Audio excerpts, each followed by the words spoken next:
for life.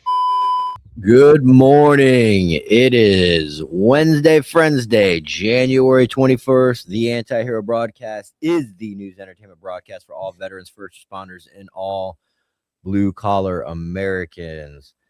Thank you guys for joining us this morning. And, of course, the show is brought to you by GhostBed. Go to ghostbed.com/antihero. Save 10% on their already ridiculously low prices. Everything from pillowcases, mattress toppers, cooling patented technology sheets, their award-winning mattresses, 60,000 plus 5-star rating and reviews, in-house customer service, free shipping and returns, all handcrafted here in the United States and Canada. Go to ghostbed.com/antihero. If you got to replace anything in the bedroom, it'll tell them that we sent you. And, of course, our boy Jim over at Elevated Silence. Go to elevatedsilence.com. Use promo code antihero15. Save 15% on your cans, suppressors, everything from 22s to 50 cals. If you need a can for your weapon, Jim over at Elevated Silence makes it very easy. And he walks you through the entire process. Super simple, not as intimidating as it sounds. Go to elevatedsilence.com. Use promo code antihero15. Save 15%. Jimmy, you're back. We're back up, bitches. All right. Cool. I don't really know if we have any reflections since yesterday. Anything happened in the world revolving around us? I mean, a ton, but nothing in the world. Nothing that What did we talk about yesterday? Oh, yesterday was for the Patreon. Yeah. No. All right. Well, we saw that K9 is doing okay after the Miami loss. Our sports commentator every Monday. K9 from Counterculture Sports is a huge Miami fan, and we talked to him on Monday. He had all of his hopes in one basket, and Miami played a great game. I don't know what it is about football this year, but everything from high school to the NFL, I've never seen crazier football than this year. Yeah, there's a lot of strange plays this year. It's rigged. I believe it is too. Yeah, I mean, I believe it is too. I believe it is too. All right. I nuked my coffee and forgot to grab it out of the microwave. Give me 10 seconds. Okay. So, Mike, how you been, brother? Wonderful. Dropped an episode today with Michael DeGrave, Gravy, who we met at the Tampa event. Yeah, great dude. Yeah, a great story of alcoholism, down in the dirt, out of shape, turned his whole life around, sober 10 years, 6 years, 10 years, long time. Looks like he could deadlift a Buick. Yeah, he's a monster. So if you check that out, that drops in 45 minutes on the Copville OG YouTube channel. Great episode about motivation, being in shape. And then tonight, 7 p.m. live with Dominic Izzo, and Jimmy's Shadowcast Live will be right after. You can be on tonight, catching up with everybody. Oh, yeah. Okay. Yeah. I'm gonna go back on. Dude, the world's been a crazy week. Not just personally, but just in the world. Yes. So I got reached out to lemon stuff, all that garbage. Like that's a lot. Dude, I got reached out to. We'll talk about this more offline. I got reached out to by a friend of the show who is currently active duty, and basically said like, "Hey, dude, we're getting ready to deploy, and can you give me any information you can about this specific region?" And I pulled it together in about 24 hours and sent it to him, and he's like, "This is better than what we're getting from our own S2." Is it like not Minneapolis, right? No. Oh. No. Any word on any of those dudes in Alaska? Do we have any contacts out there that can verify that? Or is that just a vague threat from Trump? I think that was a distractionary blow.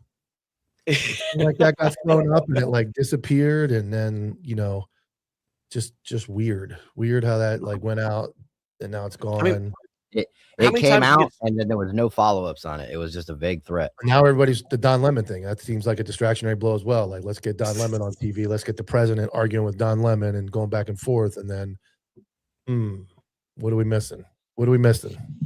I mean, I don't know. How many times did you guys get spun up for nothing? I got spun up a lot for nothing. So I think it was like Lebanon or whatever in 2000. It was Libya. 11? Libya? Yeah, it was Libya. I was almost on the bird. Whenever I think about Libya, I always think of the beginning of Back to the Future. Like, weren't they Libyan terrorists that were in the back? Yes, they were. Yeah. That's my whole You're absolutely. that's my whole history on radio right there. The beginning of Back to the Future. All right, guys. So it's Friendsday Wednesday, and of course, this is the day dedicated to guests, getting to know the guests, asking questions about the guests.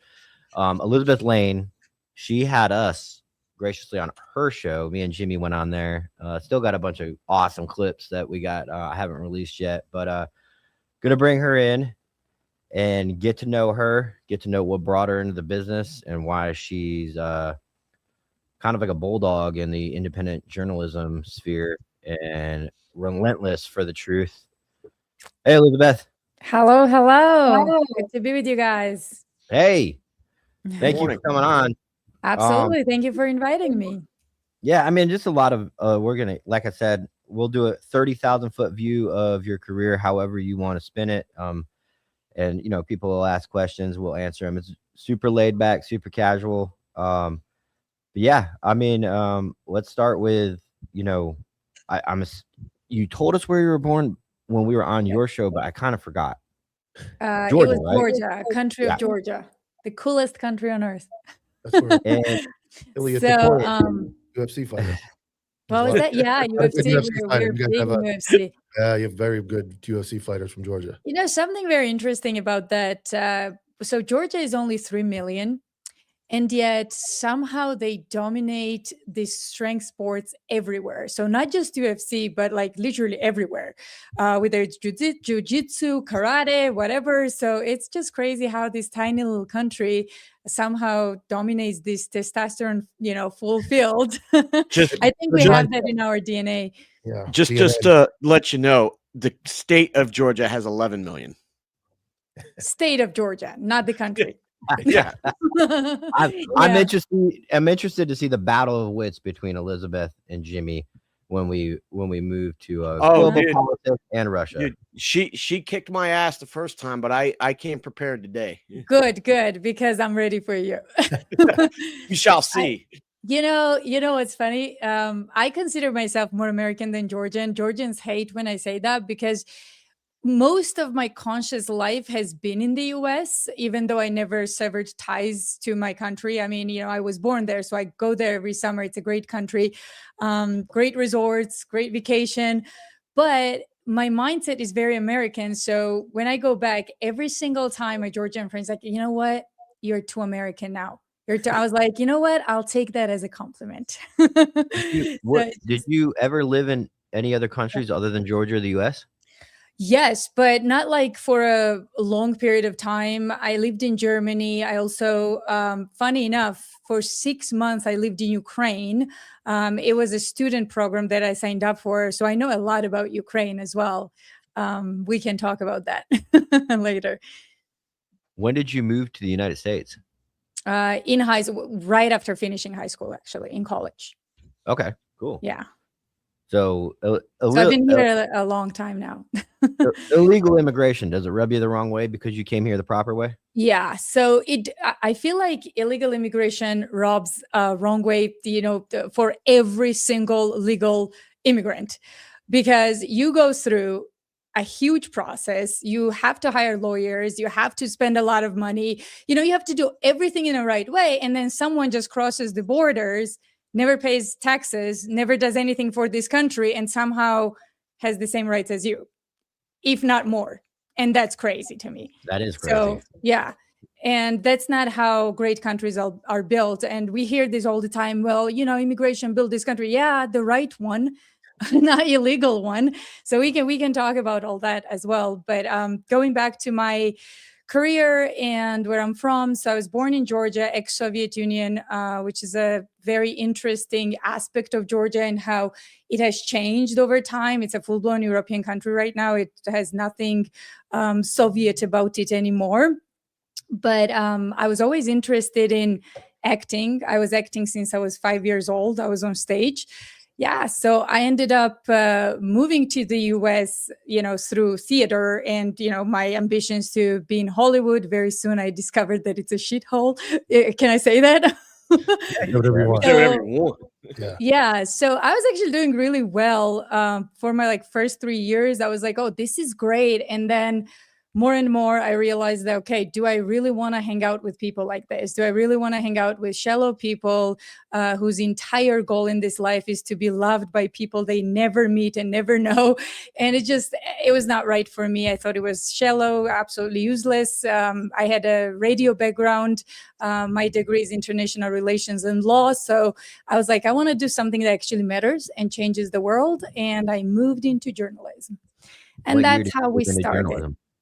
What was that? What year did you move into journalism? Oh gosh, I don't even remember, like over 6 years ago. Did you work for any big syndicates or anything like that? Or have you been independent your whole time? I worked for a few big companies, including the one I actually still work for. Unified is quite a big company, but mostly I'm always doing independent work on the side. So like sometimes I've been an independent contractor for a bigger company, bigger channel, but as an independent journalist. Okay. No one has bought me yet. Hopefully that's not going to happen anytime soon. And what is your branding? I know you have a pretty prominent YouTube channel. Is it the Elizabeth Lane Show? Is it Elizabeth Lane Journalism? What do you like? Yeah, it is a YouTube is actually not something that is my main thing. I have shows on Unified TV. That's where my most of my work goes. But I started this YouTube because people keep complaining that they couldn't pay $15 for a membership, and I was like, well, what can we do for these people? And I started a YouTube channel so they can get all of this for free. And it's called Elizabeth Lane Show on YouTube. Yes. Okay, so that's what you meant when you were like, the show's up, and I was looking at YouTube when we were on your show, and I was like, I don't see it. Oh, yeah, it's on Unified. Yes, so it goes there first, and we have some episodes that are just for consumers for free out there, so you can check that out. Okay, so a lot of people have asked me about your. I'm gonna maybe animosity or dislike for Dan Crenshaw, and they wanted to know the origins, and I didn't know what to tell them. I just assumed that you had some kind of background or relationship or experience with Dan that put the bad taste in your mouth. Yeah, so I will be very short on this because I don't want to get into SEAL drama. I mean, it's everywhere and I'm so sick of it. I'm sure you are too, guys. Like, it's just these princesses, man. Like, they put their, I'm a SEAL, I'm so strong, I'm this and that. And they are literally more self-conscious and insecure than any model I've seen and talked to. So that's one. But with Dan Crenshaw, I actually know Dan. When he started his career, I really, really liked him, like many people in the US. But very soon, I started disagreeing with his stance, whether it was war or this like John Bolton type of, policies that he started to pursue. And this is a guy who was a veteran. I mean, for God's sakes, he lost his eye in war. You would think that he would be more, careful. He's McCain 2.0. Absolutely. He's absolutely. That's why he's called I Pitch McCain. But yeah, I started disagreeing with his policies, and I actually was messaging him on Signal all the time. Hey, listen, you don't understand the Russia-Ukraine thing. Like, let me educate you. Obviously, you never lived in Ukraine. You don't know anything about Russia. How about somebody who grew up with these people? And he pretended to listen, but then he continued his warmongering policy. And finally, we had a disagreement. We had a few arguments, and I ended up blocking him. I was like, "You're public arguments, or were these behind closed doors?" No, behind closed doors. It's just to me, it was very his decision making was obnoxious. He was thinking about his donors, I think, more than anything. So yeah. I just disagreed with him. I realized that this is not the guy that everyone thought he was. And I told him that you are a disgrace. You should not be in Congress. And I'm done with you. Yeah. Wow. That was it. Yeah. Dan Crenshaw is hard. It's a hard topic because I remember when he came on and he was like, lost his eye in combat. He was getting into politics. He's what everybody wanted. He was that type of guy we wanted in politics. And then it felt like overnight to me because I don't follow politics. I mean, you guys correct me if I'm wrong, but it just all of a sudden one day, everybody despised Dan Crenshaw. I think it's his own actions that doomed him at the end, but he played the game really well for first few years, for sure. I'm not going to lie. They had us in the first half. Yeah, yes, absolutely. He recently went on Andy Stump's show. Andy Stump was the first one to publicly bring him on a platform in Mhm. recent years or in recent months. And then and yeah, I mean, the whole back and forth thing with that we talked a little bit about when you had us on your show was the drama between Dan and Sean Ryan, but apparently they're both saying that documents weren't provided that made the other one look bad. Yeah. Did you get into that at all? Did you finalize? Did you see everything and make your own decision? You know, kind of. I would side with Sean on this, but here's my take on this. I know that Sean had just enough information to embarrass Dan Crenshaw if he wanted to. I know that for a fact. So I would say if anyone pulled out, it probably was Dan Crenshaw. And just made a reason like, that, oh, this is why we're doing this. It's, it's all legal and we're just not happy with the whatever paperwork. But yeah, I just don't have any reasons to doubt that Sean was afraid of something because I know he had enough information that probably would have embarrassed Dan. I would love to know what that information is. That's my take. We would on all Dan. love to know. Dan doesn't like to talk about anything at all that's might be damaging to him. He tries to avoid it. He did it on our show. Of course. He never has a difficult conversation. He refuses even the minor things to say, maybe I could have done this better or looked at this differently. I've never seen another person like him that just refuses to acknowledge any slight mistake or overlooking something on his part. He never does it. Absolutely. I mean, just think, guys, like, let's say you're Dan Crenshaw and you get challenged by Sean Ryan openly after you practically threaten him or whatever, and you openly get, challenged.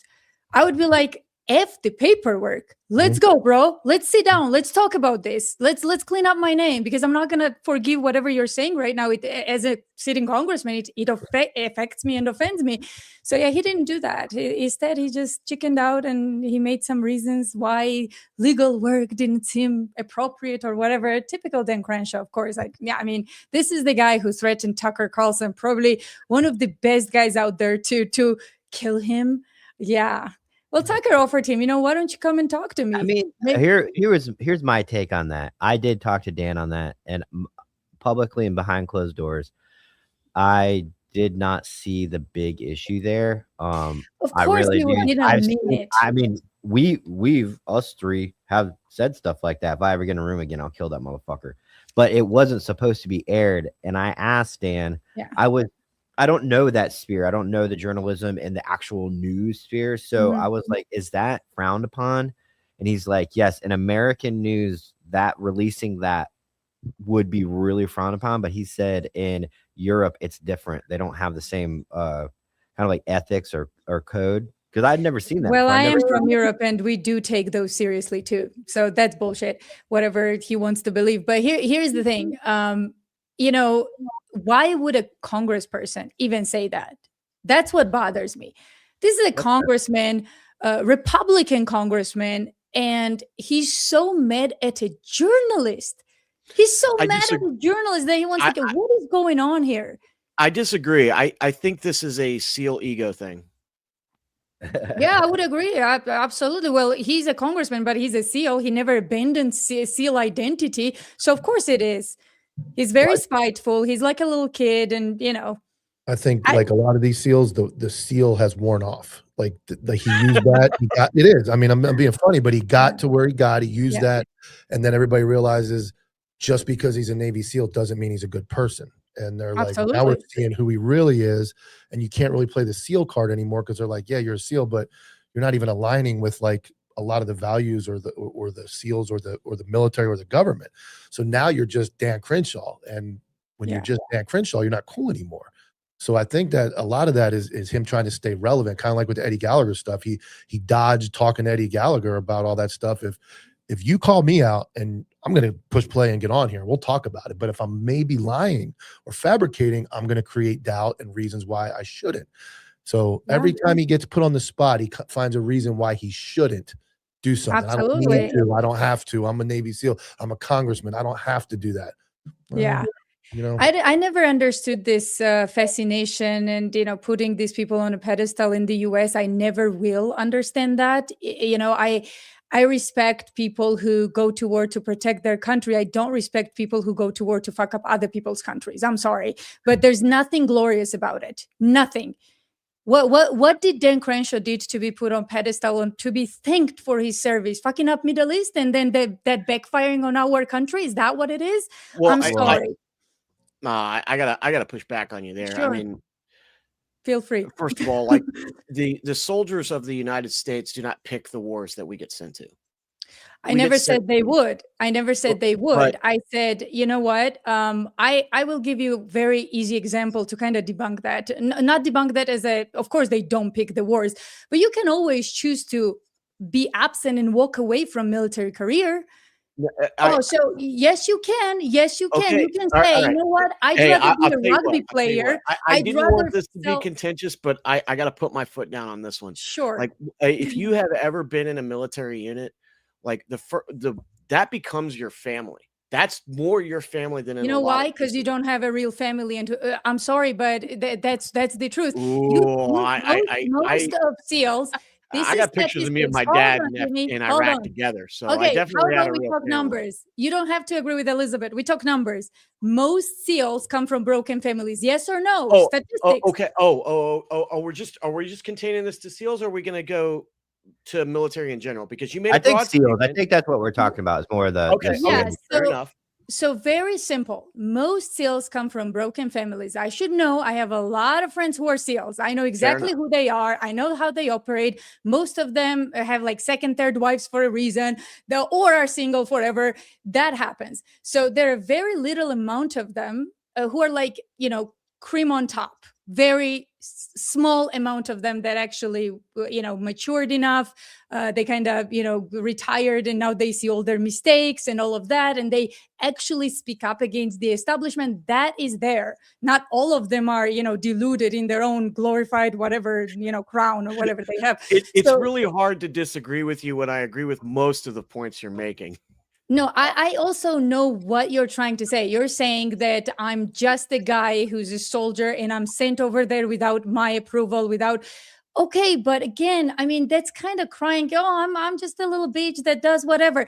I get it, but here's the thing. I know it's hard, but find a different career. This is why, when they wake up, Jimmy, when they wake up, the government, when they don't have enough signups, when they are like, we can't even find FBI personnel. We can't even find, people are not, enlisting anymore. Oh, I wonder why. Maybe because you effed them over 1 million times and they don't want to fight for you anymore. Guess what? Every single honest soldier out there will fight for American people. Any given day, they will fight for their people. They don't want to fight for this government anymore. That's two different things. And that's completely fair. I'm not arguing that, but your point was, well, why don't you just do something else? I loved my job in the infantry. I loved it. Anybody that knew me knows that I loved that job. I didn't want to do anything else. I didn't get to pick the war that I was sent to. That was the war that I got sent to. My job was to do the best that I could and keep as many people alive as I possibly could for to put something under military control that a bunch of old men and women back in the United States decided needed to be brought under military control. Jimmy, if they sent you to Minnesota to wrangle up ICE, would you go do it? Wrangle up ICE? Yeah. Whoa. You're a soldier and you get sent to Minneapolis because the government tells you to go combat ICE. You're National Guard, and they say go. You're a soldier. You're still sworn. National Guard. Yeah, okay. National Guard, and they send you to. That's Dom Izzo's argument, Mike. No, Wait, this is whose side are you on, Mike? I'm asking a question. I agree with what she's saying about because it constitutes in the police world where the cops do whatever they're told to do. And Tyler, and I agree. Very correct. So I'm not shitting on soldiers. I'm just saying you're now still sworn to the government. You're National Guard, and they say you're going to combat ICE. Your values are I support ICE. What do you do? You're asking me, Mike. What do you do? If you're asking me, dude, tough, isn't it? The fact that we even have to have that conversation I agree. is a fucking problem. Correct. And But that is what do the you do? problem of the politicians. Once again, all right, Jimmy, it's a lot. that's what we are saying. So let me give you my example. I'm a journalist. I won't say which channel, but I was offered a very, very lucrative salary and a project, and I declined for one reason. This particular channel only peddle Zionist propaganda. And I was like, you know what?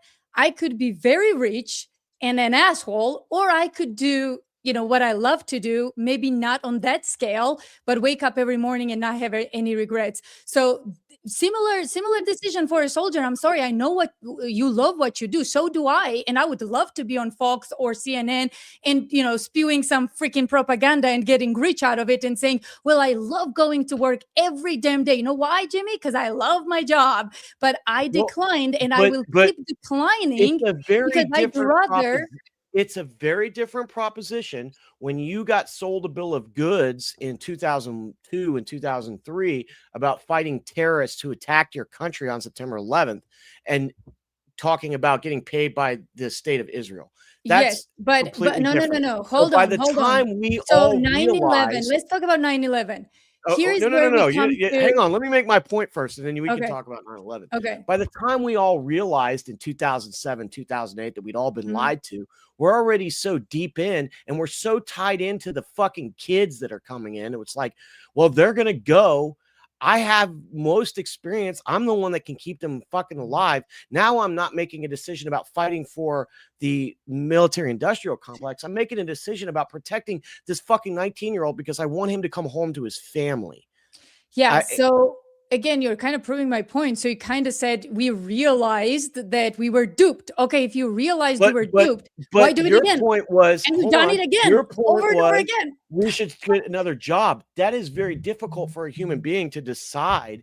I want to go do a different job when I want to keep this fucking wet behind the ears baby alive to go home to his mommy and Jimmy, daddy. I don't disagree it's difficult. We never disagreed that it's difficult, but you have to do difficult shit to get to the truth. I'm sorry, that's part of it.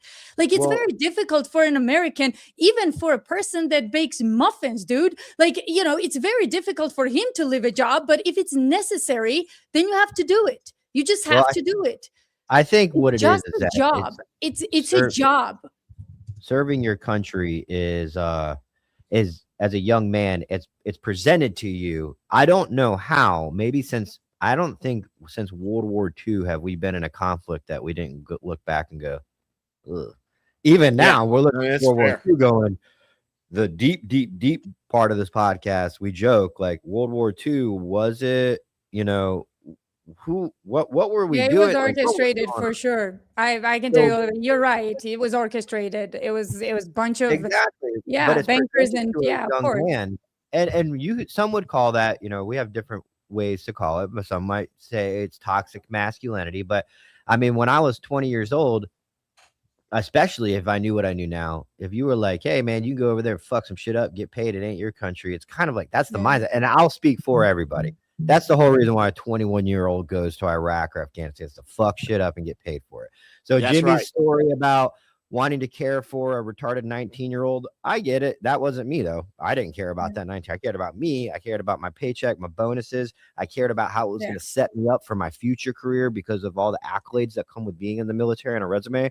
So I'll be the first one to say that was my mindset. But now looking back, that was my mindset going in.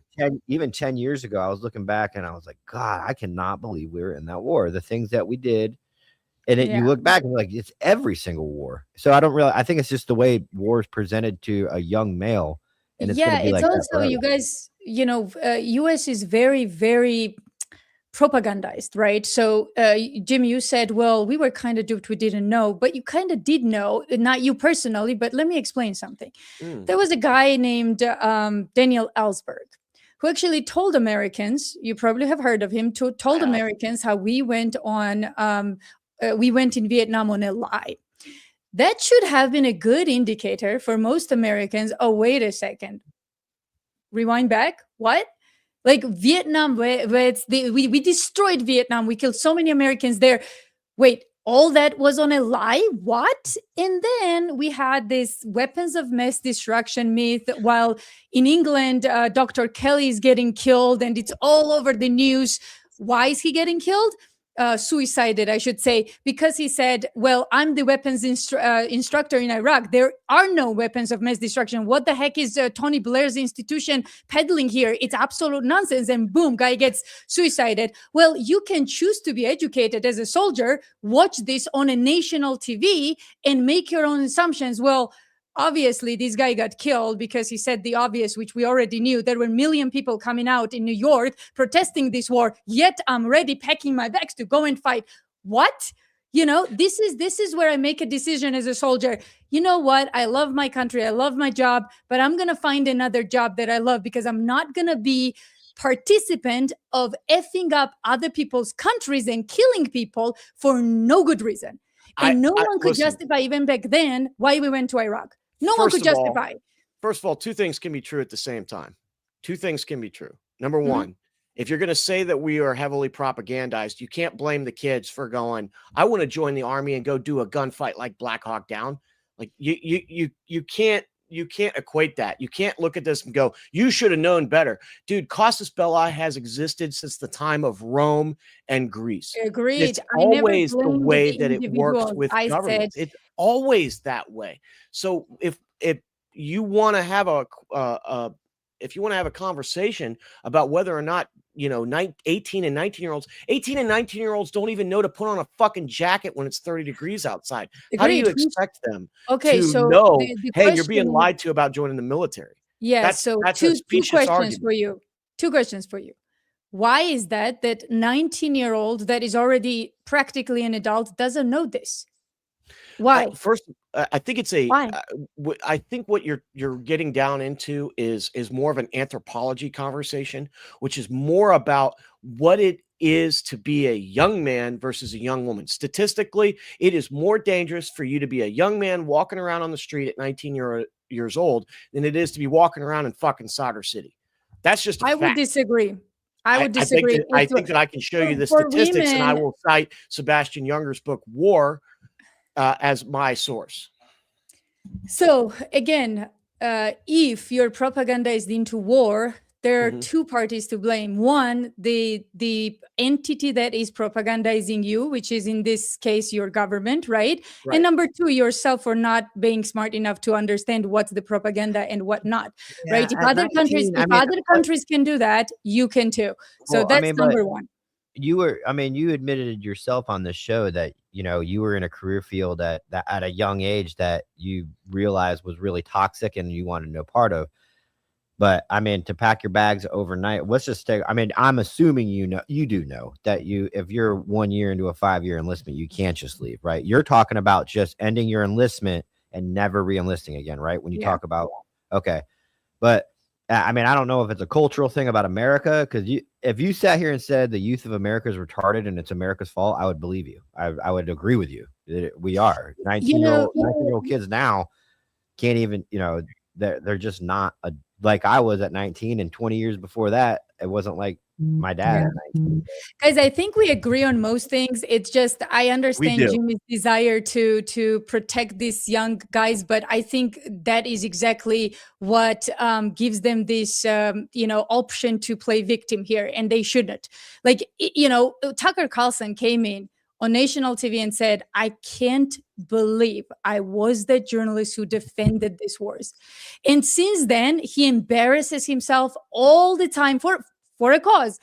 Why is he doing that? He can just pretend. I never said that. What are you talking about? Back then there was no YouTube or anything. So he can just pretend he never did it, but he doesn't, because he wants these young people to understand, hey, listen, it's okay to take the blame. It's okay not to repeat the mistake, but you have to wake up. And if you play victim all the time, you're not going to do that. I'm sorry, you're not going to do that. You can just say, well, my big bad government did it. I didn't know better. What can I do? That kind of stuff.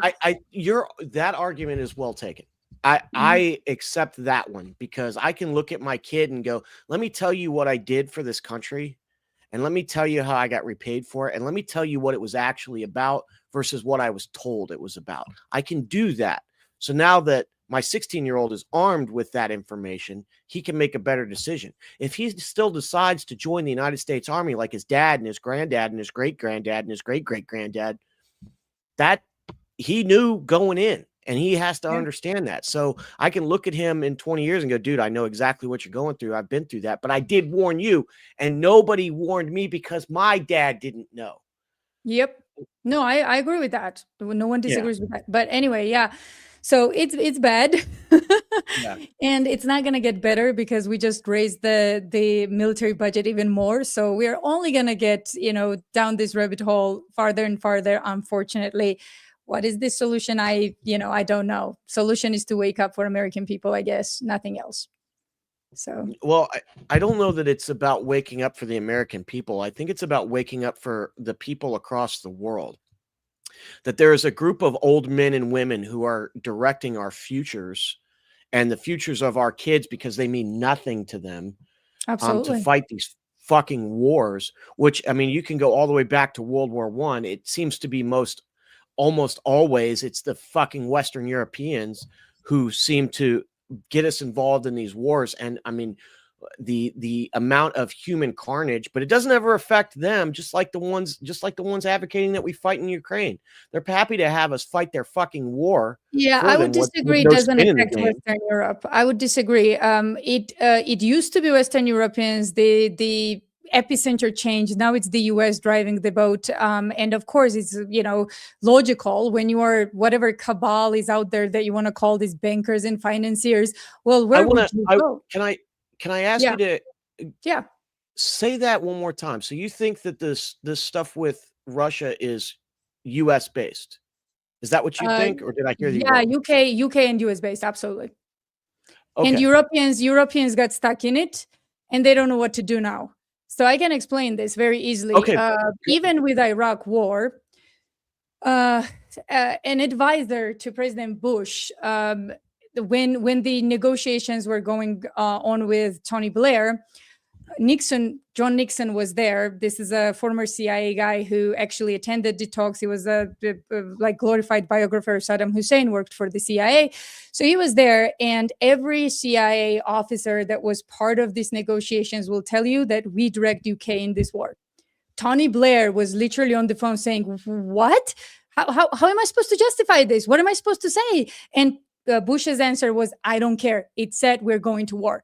That was Bush. So that was not UK pushing us anywhere. And I would argue that since then, we've been pushing entire Europe into this conflict. I mean, Ukraine's intelligence is 100% handled by the CIA. Like the MI6 is as a cherry on top there. It's not MI6 driving the game. It is the United States, CIA, and its goons driving the Ukrainian war. Now, what I would say is Zelensky had a great relationship with UK for a reason, and Boris Johnson and so on. So it was like their little project as well. But make no mistake, it was us driving this plan, because the whole thing is to attack Russia on all fronts. And the same was going on in Georgia, my birth country, right? So the CIA is very powerful there, extremely powerful. They are losing their power like they are everywhere else now, because they tried to conduct a revolution in the last 2 years, possibly 150 times. And it didn't work out for them, because Georgians looked at Maidan and what happened there and literally learned all CIA tricks step by step. They were like, okay, so this is what they did. That was the first phase of Maidan. We have to move as they moved in Maidan, step by step, and put out fires as they occur. And they were successful. They actually maintained the government as it is now. And, yeah, I mean, you do things long enough. What was it? Thebans, I think. You do things long enough, you teach your enemies how you operate, and they will be here at the end. That's Napoleon. If you don't fight an enemy for too long, you'll teach him your entire art of war. Exactly. And that's what the CIA did. Let me ask you this. I mean, I know me and Jimmy and Mike kind of agree on most stuff. Proxy wars, whether or not we should be there, how we got there, doesn't matter. Do you believe that proxy wars help us keep our spear sharp, in a sense that if we're not, we are the military's, I don't want to say superpower because of this, but it really helps, is that we have 20 plus years experience right now in modern day warfare. Do you think that these proxy wars that we continue to get into every generation are good and purposeful, just to keep our military sharp in case we needed to go into a global conflict? Is that a question for Jimmy or me? You. Oh, no, absolutely not. And the Russia-Ukraine war actually proved that. So Oh no, Hold on, I Jimmy. was just. Let her Oh, cook for so a minute. sorry. Yeah, so Russia-Ukraine conflict, which I actually was there in Russia and saw with my own eyes, actually proved that entire mind force of what we've learned through these proxy wars was going down in Ukraine. All American specialists like, oh, well, let's do this, let's do that. Well, you guys don't have the fighting power, so we'll give you the best like possible scenarios in terms of strategy. Guess where that went? Ukraine is partially annexed completely. So yeah, obviously it didn't help us at all. And Russians pulled off shit that no one anticipated. And these guys were not in any proxy wars, like at least not in the capacity that we were. Yet, with the abilities they have for what is their military budget, I can't remember exact number, but like just tiny fraction of what we have, they pulled off shit that we didn't think they were capable of. So where is the logic here? So all these dead men in proxy wars, all this money from American people, all that, and we couldn't help Ukraine do shit is the answer. I'm sorry. What do you think about America's new take, peace through strength?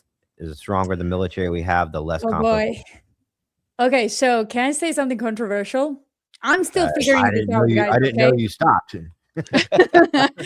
So I'm still figuring this out. So, and even I'm not 100% sure on this. I'm looking at Trump's actions and I'm trying to understand logic, if there's any in there. And I think I kind of know what's going on.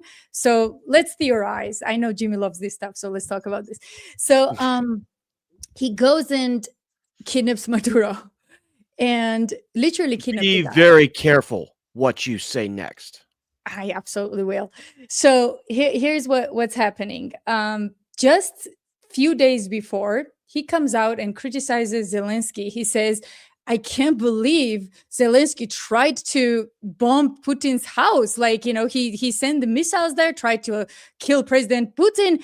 I mean, it's one thing to fight the war, but it's whole another to, attack guy in his own house. And then 2 days after he attacks the guy in his own house, kidnaps him. And it's like, no double standard at all, no hypocrisy, no nothing, right? But here's what I have to say. Go on. Go ahead. Jimmy does that where he interrupts you and goes, go ahead. You're like, no, you want to chime in, Jimmy. You're more than welcome. Tell me what's up. So you fell victim to one of the classic blunders, one of which is never get involved in a land war in Asia. Okay. So I won't call you a Putin apologist, but you certainly do take his side and his point of view, which, by the way, I can too.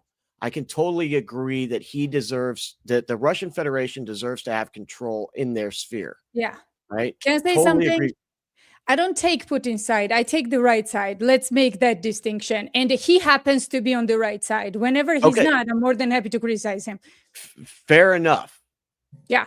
Does the Russian Federation have the right to push back against NATO encroachment in its sphere of influence? 100%. 100%. Then so does the United States. Who said, you never let me finish? Who said we didn't? So, okay. You did. This is No. This is what I was trying to say. I guess I should listen. I guess I should finish before you chime in. I'm so sorry, which is why I stopped. You're good. I thought you were finished. I thought there was a pause. I did a mic. No, you're good. If you have seen my acts, I actually wrote up how I justify a lot of what Trump did on my ex and I'll explain why. So what Trump is doing right now, is that ideal? No. Should he do that? Absolutely not. But in the world that he's given right now, I think that was best of possible options. And I'll tell you why. So Lindsey Graham, Marco Rubio, and these neocon warmongers that will not hesitate to start a war in any corner, even if it benefits us, doesn't, a hemisphere protection, all of that is bullshit. All they want is just conflict, war. I mean, just look at John Bolton. Just a day ago, he comes out and says, well, you know what? Because he's mad at Trump now. He goes, you know what? Like, yeah, I don't agree with Trump, but sure, yeah, of course, more war. Like, whatever helps to weaken Russia. Like, absolutely delusional. Guys like, okay, more war where, FO? Where? What do you want? Like, explain to us exactly what you want. So, of course, these neocons and warmongers will keep pushing for war. What Trump did is shut them up with one action. They said, oh, wait a second. You have a problem with Maduro? Is he a dictator? Is he like torturing his own people? Is he a fake drug deal, whatever, shipping drugs in US? Complete bullshit, by the way. But let's say that was the deal. He shut them up with one action. Maduro is the problem? No problem. Let's take Maduro out. And he did. Now what? Now what? And you asking what phase 4 is going to be? So yeah, the point is that she chose best of all options, because the second option would have been a wider war and troops on the ground, which would have been a disaster. So is that the ideal option? No, absolutely not, because you can't kidnap by any international law and principle. You can't kidnap other countries' leaders, no matter how corrupted they are. You don't have the right to. That's what rule-based order is. Now, if you still want to do that, right? If you still want to do that, you can come out and say, well, America no longer recognizes international law and standards. We stand by our, our logic here, and we're not going to recognize international standards of law anymore. So if you are acting naughty in Latin America, just know we are coming for you. See, if you say that, then I'm all for it. But here's the problem. He didn't say that. He still comes out and says, for everyone else, bro, you have to obey by international law that I myself dictated, but I don't have to. Now you're a hypocrite. Now you can't be trusted. Now you're a clown. So as an American citizen, I don't want to be a clown. Here's the first part of that problem, which is that the special military operation into Ukraine, which started under the Biden regime, had nothing to do with Trump.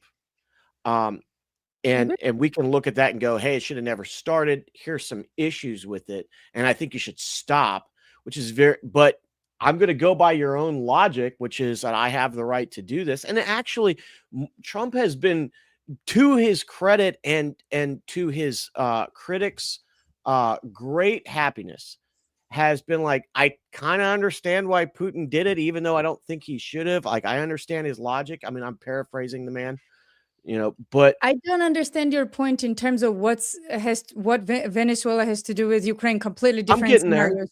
I'm getting there. So I'm giving you the groundwork.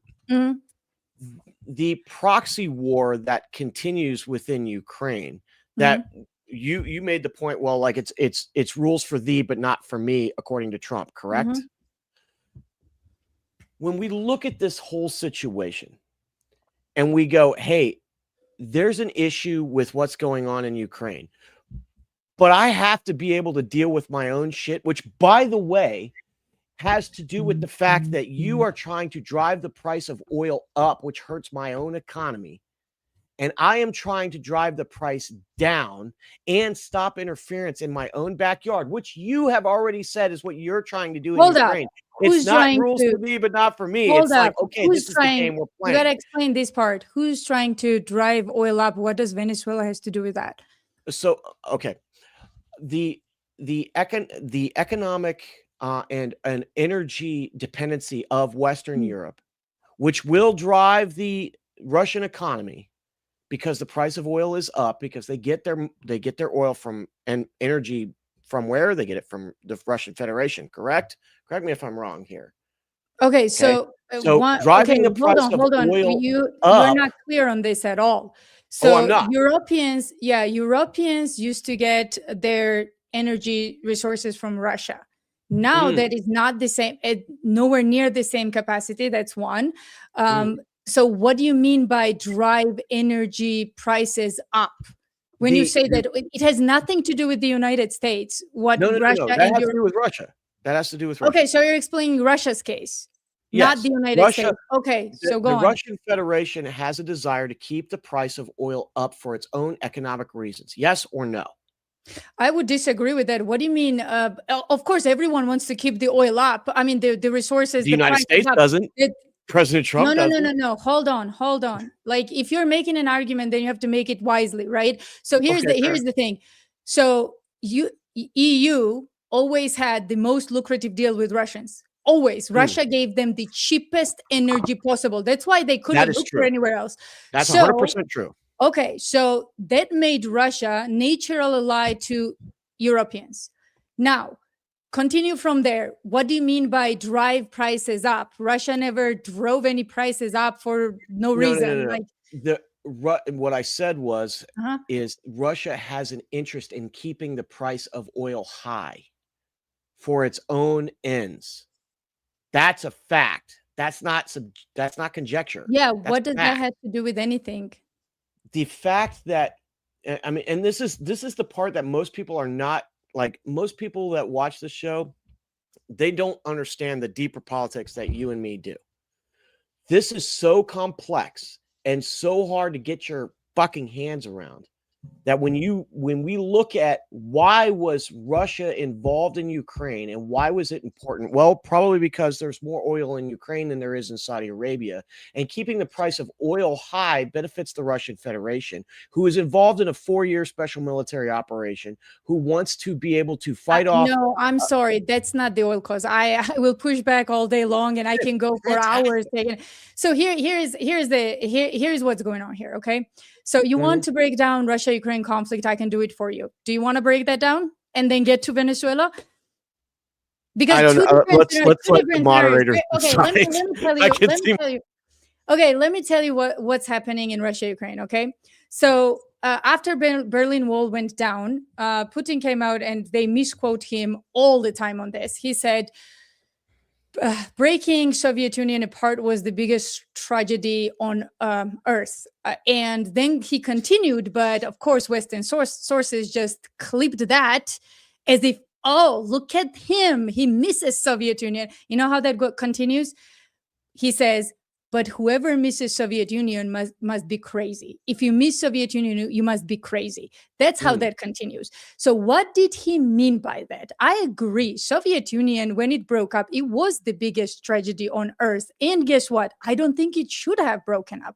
It was so you would rather have a binary world, which not binary. I would rather have multipolar world. I would rather have multipolar world, and I would argue that that's better for Americans too.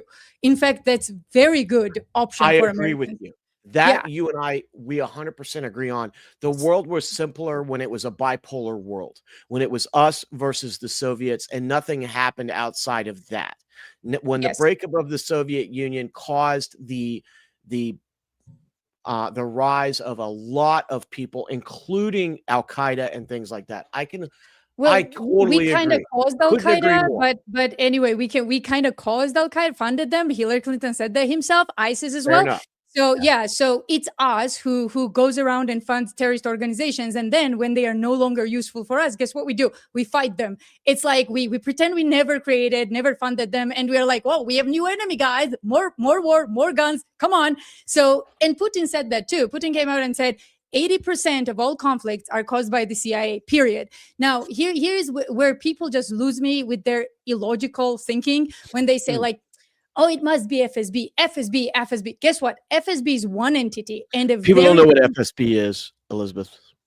Federal Savings. Are you serious? They don't know. Yeah, no. So they know KGB. They don't know FSB. Yeah, KGB has not been present, guys, since I was born. So KGB doesn't exist anymore. Now it's FSB, and KGB was for all Federal Soviet Security Union. Bureau, if I'm not mistaken. Yes. So KGB was an intelligence agency for all Soviet Union, which means Ukraine, Georgia, Russia, all of that together, right? So KGB was mainly, obviously, Russia, but KGB was everywhere, including Georgia. Now, KGB broke up. Now it's FSB. It's just Russian. Georgia has Kudi and Saudi and other completely detached. So FSB is a highly crippled organization after World War II and after Berlin Wall. Okay. So now on the other side, you have the CIA, which is way more powerful, no doubt. You have MI6 alongside with the CIA. You have German intelligence that belongs practically to the CIA because they built it after World War II. You know how Trump said, I'm active president of Venezuela. We are literally running Venezuela. Well, guess what? I don't know if that's true, but you know what's true? US intelligence, CIA, ran German intelligence for years after Berlin Wall went down. Another article that I put down on my X, if you want to, the multiple books written about it. So we own everyone's, or if we don't own, we influence everyone else's intelligence. And somehow we propagandized Americans that FSB is the big bad monster. Explain logically how that's even possible. Let's say they were psychopathic maniacs. Let's say they are absolutely derailed psychopaths in FSB. Even if they were, they can't do shit against all of these agencies working together, sharing intelligence. Guess what they are not doing? They are not sharing intelligence with FSB. They are alone on the world horizon, other than maybe China can chime in once in a while, which, by the way, is nowhere near the relationship between China, which it should be, but it's not nowhere ask you near. a question though. Hold on, wait. Jimmy. Hold Oh, where you so are sorry. at. No, you're good. We got to take Yeah. a quick commercial break. 2.5 minutes. Everybody go recharge. Jimmy, I'm gonna cut under your eye, let that blood spill out so you're back in the fight. You are first next. Fuck you, Take a dude. quick commercial break. All right, guys, we'll be right back. Over a century ago in 1910, the Flexner Report, funded by John D. Rockefeller and the Carnegie Foundation, re-engineered medical education from a holistic, whole-body approach, which appropriately treated the body as an interconnected system, to a compartmentalized approach under the guise of specialized medicine. They shut down or consolidated medical schools, marginalized naturopathic, homeopathic, and chiropractic medicine, replacing them with symptom management and synthetic drugs. Allopathy is a marketing strategy rooted in fear and manipulated science. This philosophy carried into veterinary medicine, resulting in over-vaccination, unnecessary surgeries, and manufactured food, just like they did for people. They call it care, but it's predatory and based in profitability. The truth? Toxicity, compromised immunity, and chronic inflammation. They're not fate. They're engineered. And so is your power to undo them. We built 3 targeted formulas to return the body to homeostasis, for pets and people. To detox, defend, and restore. We are the correction to decades of corruption. We are vengeance.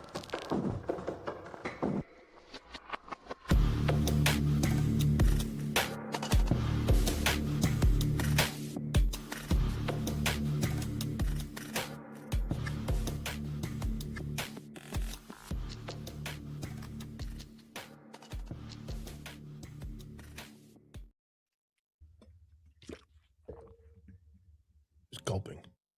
I think you made Where Jimmy did quit. Jimmy go? Oh no, did we lose him? Jimmy quit. No, With the chicken. catching up. I thought you ran. I had to go get my eye cut. I see. and, Okay. Cut me, Because, Doc. Cut me. you got me. What round is it? So I have some interesting stuff that I need to tell you. Okay, let me Well, hold run- on. I think Jimmy had. I cut. Oh Jimmy yeah. off Okay, go one. on, Jimmy.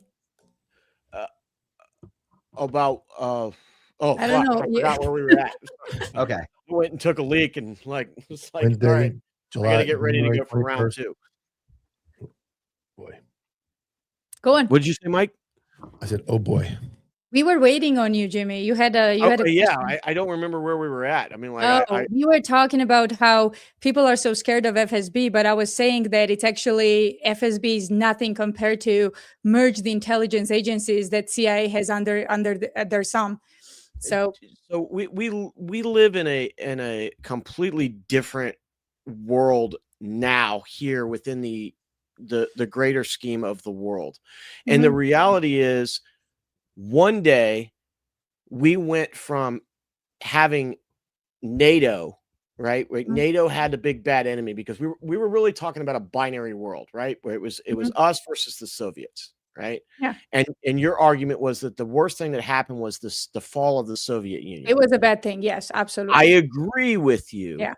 Not because I like the Soviets, but Nobody because liked Soviets, no one says that. But what I think is what we are agreement in is that guaranteed multipolar world, not just binary, but also multipolar world in a way.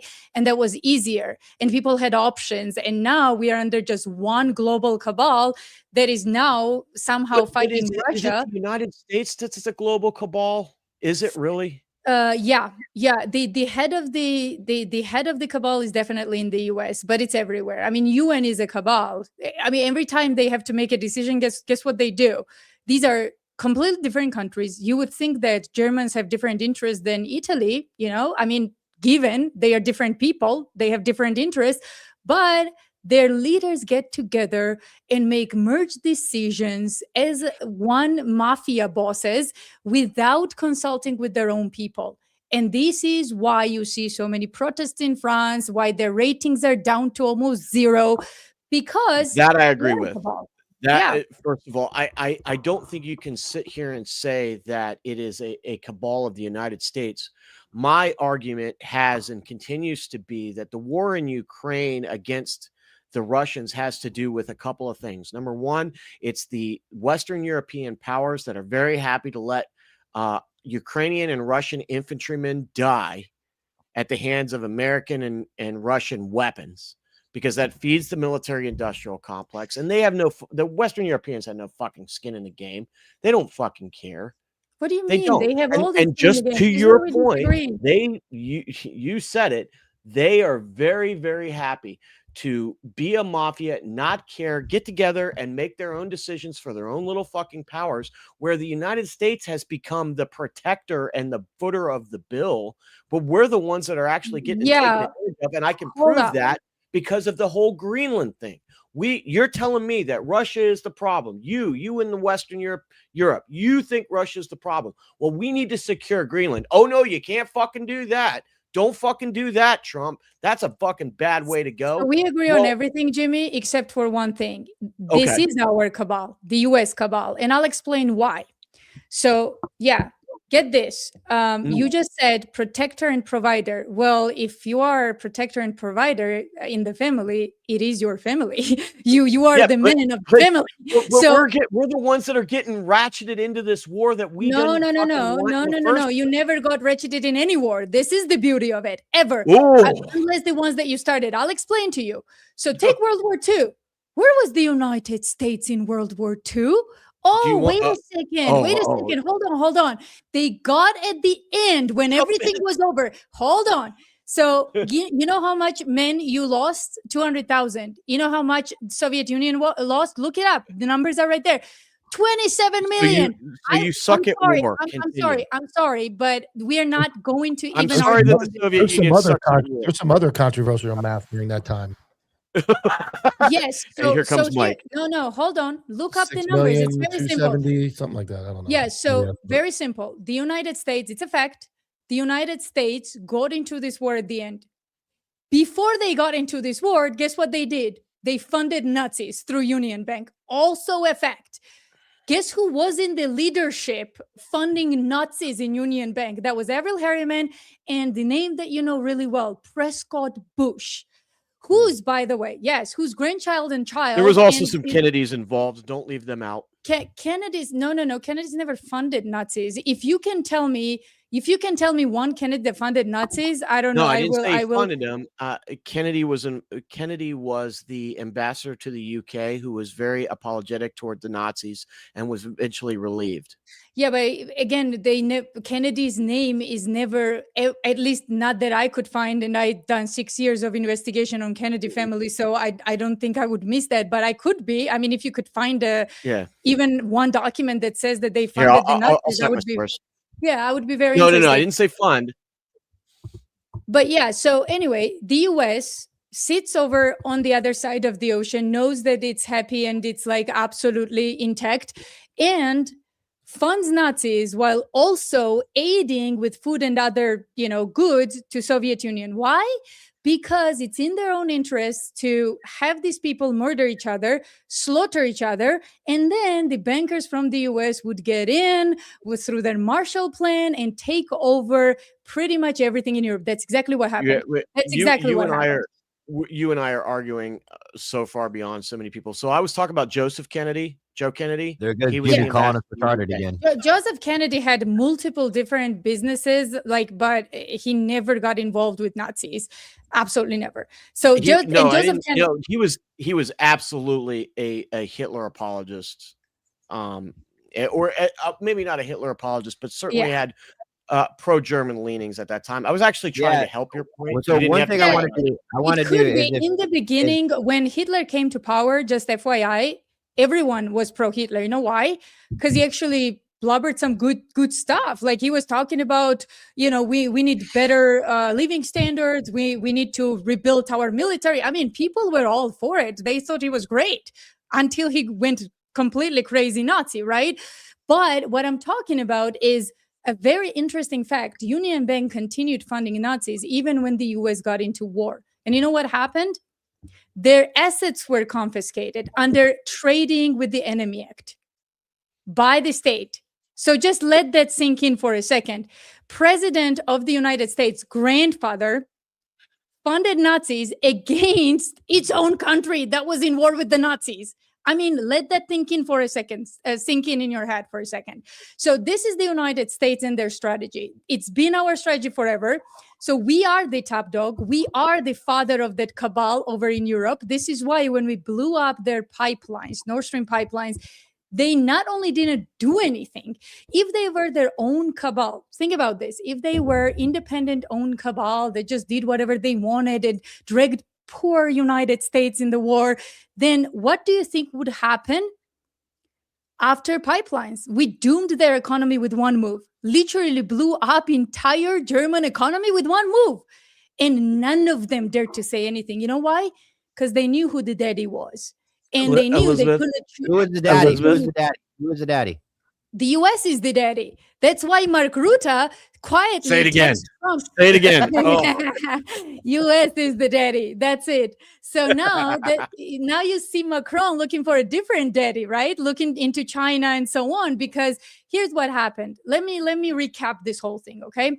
So after World War II, the US knows what the outcome will be, which is completely devastated Europe, which will need money to rebuild. And oh, well, the same logic goes here. Even though back in the day it was not BlackRock, it was a Marshall Plan through which we pretty much enslaved Europe. And we did more than that, by the way. Have you ever heard of Operation Gladio? Yes. Yeah, what was Gladio? Yeah. Do you wanna explain to people? I'll let Jimmy do it because I'll confuse people with my knowledge on the subject. Jimmy, go on, explain Gladio. Because that pretty much explains who the daddy was. Oh my God. All right. Well, Yeah. I mean, first of all, where No where- Google. where No do we Google. really No wanna Google, start Jimmy. With no. So Operation Gladio. The only reason I know about this, by the way, is because my dad patrolled the east-west German border when he was a Okay, 20-year-old cavalry scout. good. At least Okay. you know. Most Americans Gladio no was idea what Gladio is. Operation Gladio was just a leave-behind mission if the Soviets overran the first, second, and third Did you just read that in lines of Google? defense after they came to control the gap. Okay, let me explain what Operation Gladio was. Operation Gladio was a secret army, secret NATO and CIA, by the way, CIA and NATO armies, US armies that were secretly This left is what I just behind. said. No. It was not just leave behind armies. It was a secret little units of special ops and psychotic people and so on, like left behind. And the reason was they deluded Europe and people in the United States in power that, oh, you know what? We need those little armies just in case Europe ever needs protection. The usual myth that they tell you every single time that you have enemy and you need protection, the usual bullcrap, okay? So Europe agreed because they were absolutely fed this lie from the same intelligence agencies. Again, think of this. What is an intelligence agency? It's your source of understanding where your enemy is, technically, like mindset, all of that. That is literally intelligence agency's job to tell you whether someone's prepping a war, an attack, or whatever, right? So imagine this corrupt intelligence agency lying to you, saying that Soviets are going to invade if you don't do that. And conveniently, why don't you have our armies secretly stationed in your countries? And you know what's the best part of this Gladio operation? It's not that they told this to the leaders of the country. They secretly made a deal with the military leaders of the country.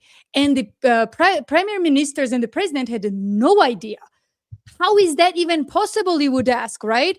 Very possible when you're corrupt as hell. So what they did is they left this army behind, and then these armies taught like gray wolves in Turkey and other places how to torture people, aligned with terrorists, caused civil wars, the absolute mayhem of conflicts in Europe. And finally, they got outed because of their behavior. And they were like, what the heck is going on?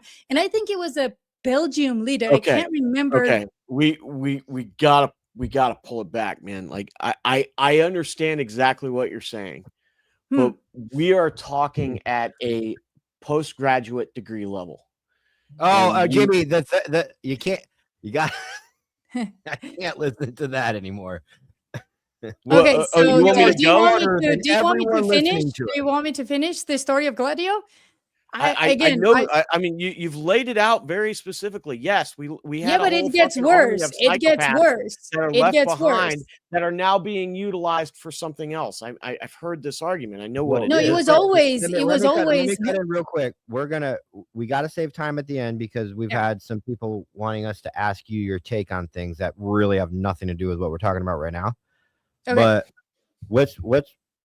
let's try and keep it subject based, as far as Jimmy's kind of right in the sense that we got to like keep it like this, so that way people are jumping in live and I'm trying to keep people in what's going on. Sounds good. So the point is, Jim made a point, who is the main force behind this cabal? I'm saying that the United States is, because it has been always the main infiltrator of the Gladio, of these networks. You can't blame Europeans who can't even protect their own selves and say they are the main cabal and drive us towards.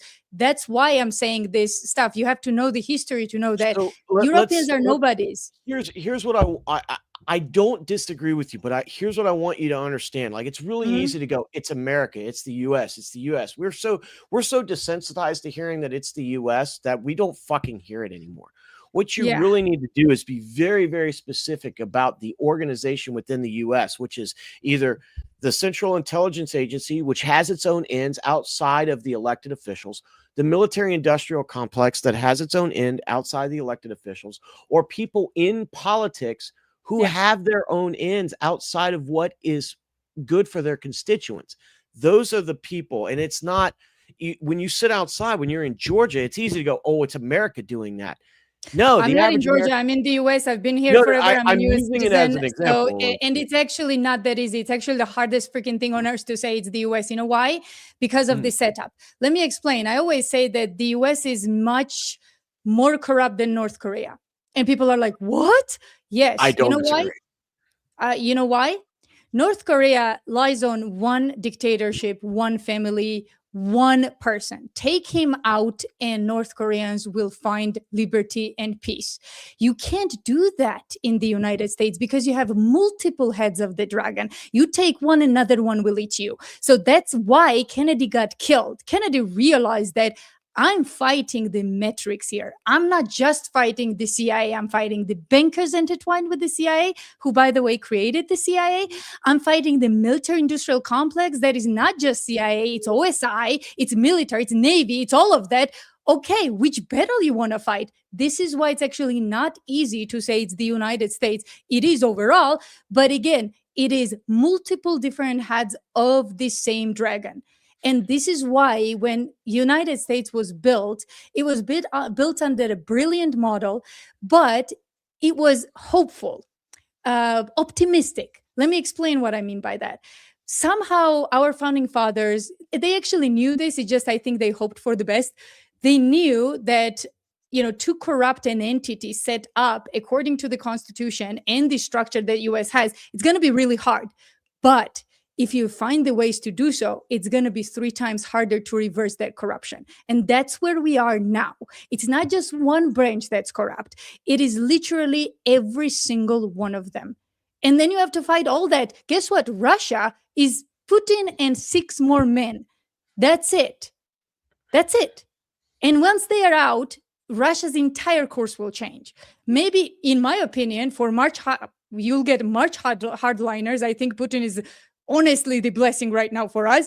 If he's not out there and someone else is in power in Russia, we are going to see a devastation in Europe. But forget that for a second. It's much harder to clean up the country set up as the United States is. It's very, very complex. It's very complex. And that's why most people can't even.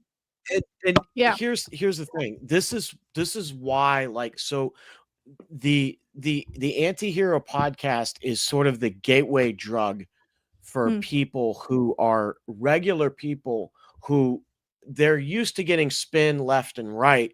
Yeah. And we're funneling them in slowly. We're getting them hooked on the drug of like, this is way more complex than people are making it for you.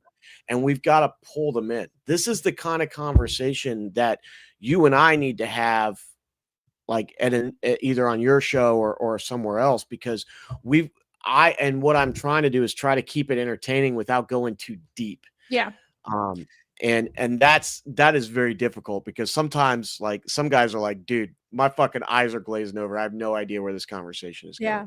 Because you just told me, like, hey, you got to give me details if you're going to say US. I gave you details. Now you're no, we got to stay general. No.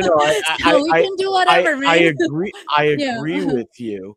I agree with you. What I'm giving you that point and going, for sure. These are I'm teeing you up to something else. Like I'm literally passing the puck to you, and you're firing. I mean, we'll get back on track. You ask questions, I'll answer. How about that? Well, so one quick question. Yeah. Okay. All that fancy stuff aside, why does if the United States is so bad, I'm not saying it's bad, but why does everybody want to come here? Why is this the place? So that's a myth, by the way. That is a myth created. So I'll tell you why. It's a myth.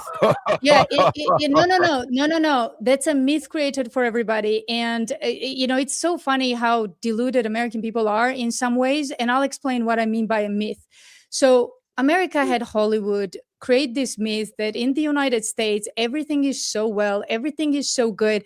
And every single immigrant that I met, in fact, I met yesterday, one of them from Belarus, I think. So they were like, America knows how to sell a bag of Cheetos as this beautiful, beautiful castle, right? Which is true. It's absolutely true.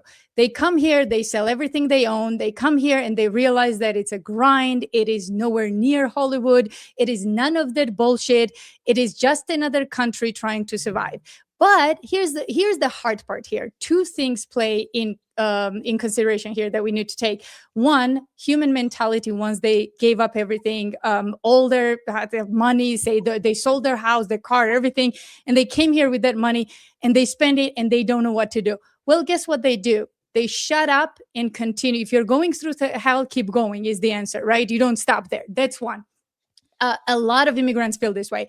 And I don't know how many you talk to, but for somebody who's also an immigrant, my case is slightly different. I always say this. I'm very lucky in many ways of how my entire life turned out. Lucky and something else too. But most immigrants don't feel that way. Most immigrants are hardworking. Most immigrants are, okay, we were sold this myth that it's not like that. But for you to understand that, you have to actually go and talk to them. Well, and okay. I've done that. And most of them will tell you it's nowhere near what they thought it would be. I would imagine if you said anything controversial, that would have been the sentence before you prefaced it with, I'm about to say something controversial. Well, I just don't see any Cubans getting on rafts and going back. I don't see Mexicans. Yeah, Cuba, again, Cuba is a different case. Your area, which you're talking about, coming from where you're coming from, you probably talk to more people from Europe. But when you talk about Cuba, South America, Latin America, absolutely. Latin America, absolutely. I would agree with that. Nobody's going back. Well, I shouldn't say nobody, but yeah, many people are not. And I'll tell you why. Because they are coming from the situation. Who went back? Did anybody go back? I'm curious. Well, voluntarily went back. So I love this question. You know why? Because I feel like, I'm glad you asked, because I feel like not many Americans ask, and they are very deluded into thinking their country is so amazing, no one ever goes back. Well, let me tell you something. People who come here are extremely broke. And then you have to ask question, why are they broke? Well, most of the time, to your point to Latin America, who fucked up Latin America, I wonder? Who killed Allende? Well, hold on. I got to do it. I got to say the thing. Well, I'm going to press on this. All right. Yeah. So when we ask you a question like, why does everybody come here and why don't they leave? We get a history on who fucked up Latin America. Like we might as well go back to 1942. No, I'm answering why don't they leave. Okay. So here's again, you want to know the answers? Here are very simple answers. So there was a senator, I can't remember his name, but Liz, no, you no, no. can't- Hold on, let so- me explain. me If you tell you want, about a guys, if you story. want, it's very simple. When you're broke and your country offers nothing because it's been invaded Because their and country completely sucks? decapitated, you will go wherever you can. So Yeah, and you America's a you're better not the place. only country. You're not the only country that has a lot of immigrants. You know who else does? Europe. Yeah, Europe they're gets running around shitloads with of machetes. immigrants. They're running around with machetes, killing people, and the government can't keep them under control. Yeah, not so here's the thing. Again, I agree with immigration that I'm not happy with it, but you didn't ask a question if I was happy with it. You asked the question, why are the immigrants coming in And the why are they United not- States? Why are they not going back? If you don't like it, go Well, back. many of them Hey. are going back. No, no, not. many I of them are asked going you. back. Where- So where- here's where the are thing. sources The for this? people who Where's have the money, sources for the people going back? I know a lot of them who went back. I know Russians Who? who went back. I know Germans who went back, but you never hear their story. You know why? Because they are not bitching about it. What they do is they have a ton of money. They come in, they realize, oh, So well, rich you know people, what? Rich people who It- can it- afford to go back and forth. Rich Yes, people. those not are your people who average- can afford to go back and Great, forth. great. They're So already people rich. who can, No matter yes, what country I they live agree. in, they're well off. No matter where they live, Russia, Yeah. Ukraine, Georgia, they're going to be well off. I'm talking about regular people that don't have millions of dollars to go back and forth. Why aren't the people walking in the So United you're States? asking me going, why "Life poor is people? normal"? I'm asking you a question. You're giving me Yes. history.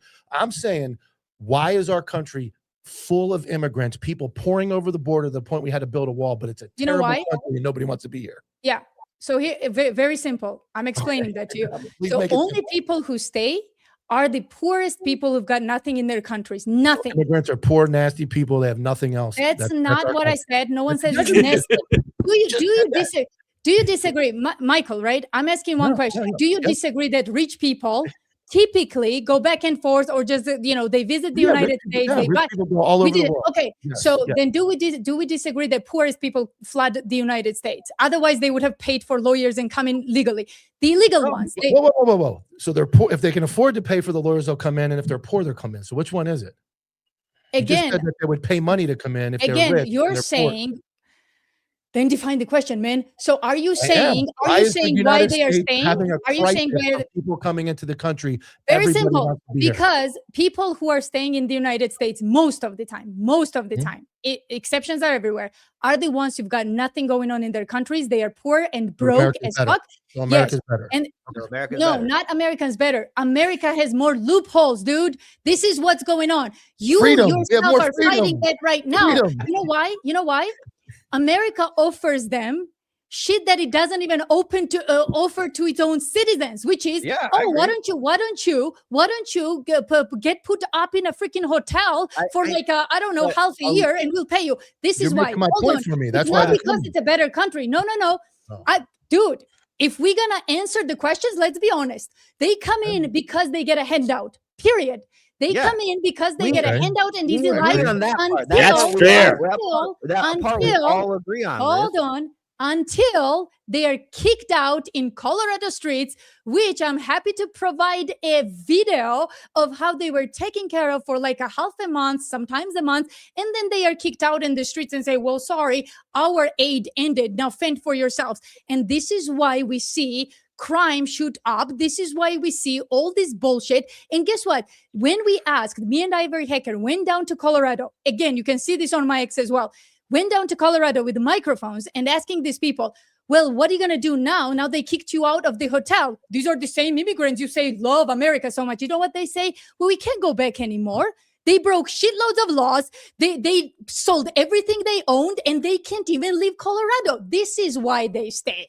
So another option here is that you have ginormous amount of people coming in when they are at brink of poverty in other countries like Latin America, but they are not that poor. So they are not extremely poor. So they actually come on visas, they overstay, they don't cross the borders, they overstay, and then they try to get their citizenship. Well, you know how much that costs? That costs somewhere around $50,000+. All these people equals 2-bedroom apartments. They sell fucking everything. They leave everything behind, and they come here. And what are you gonna do when you own nothing? When you spend all your assets into this, you just made that option. You're gonna stick around and you're gonna build a life. And we can do. I'll offer you a test. I will offer you a test. We can do a public poll when we give these options to why they stay, and I bet you none of them will say it's because it's the greatest country on earth. Well, They'd rather go back here's to the thing. cartel Okay, wars hold and on, more hold on. freedom. You're right. Hold on. The issue here is that this isn't like the people watching. I want to make sure that they're not getting the wrong message from what you're saying, because what me and Mike and all these people are hearing is that the first hour kind of was shitting on America. No. And then a lot of people don't understand, how can you not be proud of a country that you moved to, bettered your life, currently still live in? It and did better my life. My life was exactly what it is. So here's what this is why I don't like this kind of shit. And, when I was in Georgia, I never do this to Georgian immigrants. When people who move to Georgia and they complain about something about Georgia, you know what I do? I listen. I'm like, dude, this is great perspective. I'm all ears. What can you tell me? Right? I never do. Oh, you don't like Georgia? Get out of here. You are a little sad person when you say that, because you don't want to understand. So here's what I'm going to say. Shitting on America is nothing. It has nothing to do with that. So if you want logical answers, I'm giving you logical answers. Why do people come in here? Latin America is in shambles. It's in shit. If you have been there, you would know that. Why is in shit? Because our corporations destroyed their livelihood and said, when I mentioned Senator, he actually explained it in one sentence. Okay. He said, he was opposing wars. He was opposing overthrows in Latin America. He explained why this creates a ton of immigrants that will flood America. And he didn't want to do that. This is in 50s, guys. So he explained why he didn't want to destabilize Latin America, because we would see a flood of poor immigrants flooding in and not living and not going anywhere. So to that, you know what he got on Senate stage? He got, you know what? If you don't like our country so much, why don't you get out? You know what his answer was? Oh, so that I can become a victim of your foreign policy? This is an American senator saying that I should get out from the country because so that I can become a victim of your foreign policy, because that's the option.